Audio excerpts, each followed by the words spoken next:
biyaheng hindi inaasahan. Bahala na kung saan man kami makarating importante. Masaya kami sa lugar na mapuntahan namin. Bago ang lahat, gusto ko muna mag-share ng isang Bible verse. Here are some Bible verses about safe travel. Psalms 91:11. For he shall give his angels charge over thee, to keep thee in all thy ways. Sa Tagalog, sapagkat siya'y magbibilin sa kaniyang mga anghel tungkol sa iyo, upang ingatan ka sa lahat ng iyong mga lakad. The Lord keeps watch over you as you come and go, both now and forever. This verse assures that God's care is constant, and that His protective gaze is always upon us. Bakit ka natatakot? Kung kasama mo ang Diyos, magiging maayos ang lahat. Kaya, sa halip na matakot, magpakatatag at magtiwala. At sa halip na isipin at problemahin ito, subukan mong lumuhod at kausapin siya, at imbes na tumunganga ka, magsumikap ka para makamit mo ang pinapangarap mo. Matthew 19:26.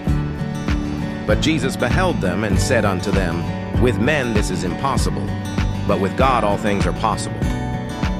Sa Tagalog, at pagtingin ni Jesus ay sinabi sa kanila, hindi mangyayari ito sa mga tao.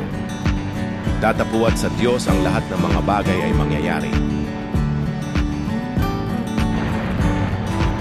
Sana ngayon malapit na kami sa aming pupuntahan.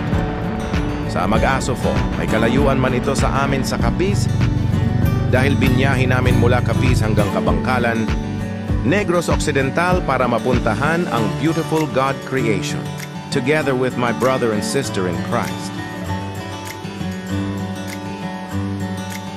Tara, ikot ko kayo. Sa halagang 50 pesos na entrance fee nila, siguradong hinding-hindi ka magsisi. Bukod sa napakagandang lugar nila, malamig na hangin at malininis na kapaligiran at nag-aasol na tubig na napakalamig, siguradong sigurado babalikan mo ito pag nasubukan mo. Kaya ano pa inaantay mo, try mo na.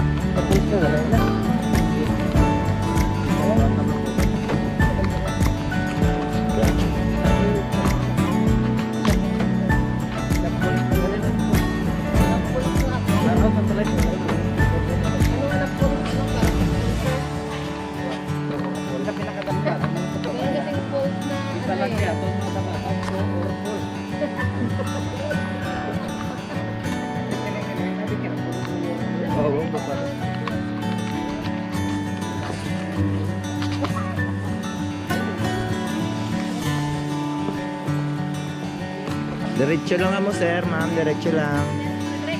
Diretso lang.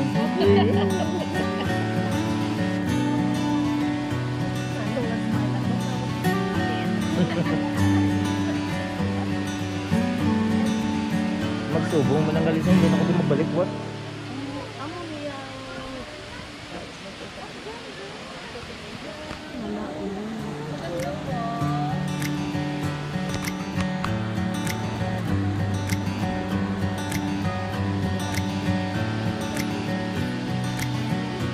Di basis majuti ka, boss.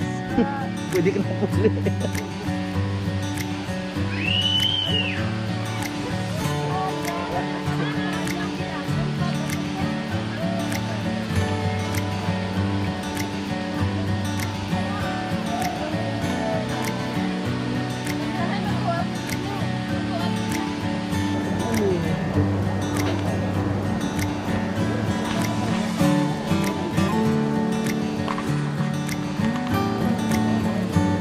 Hari ang isa kababae ka panaog sa hagdanan. Wow! Hi guys!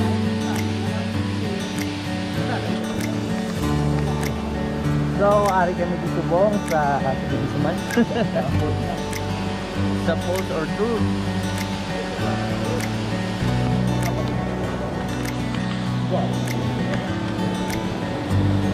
Bigay na to? Dati na siya.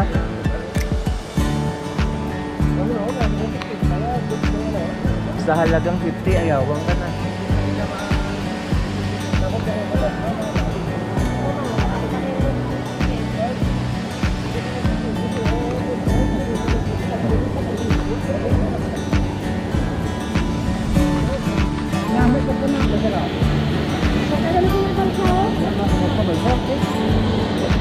Okay lang kung hindi mabasa. Masa eh?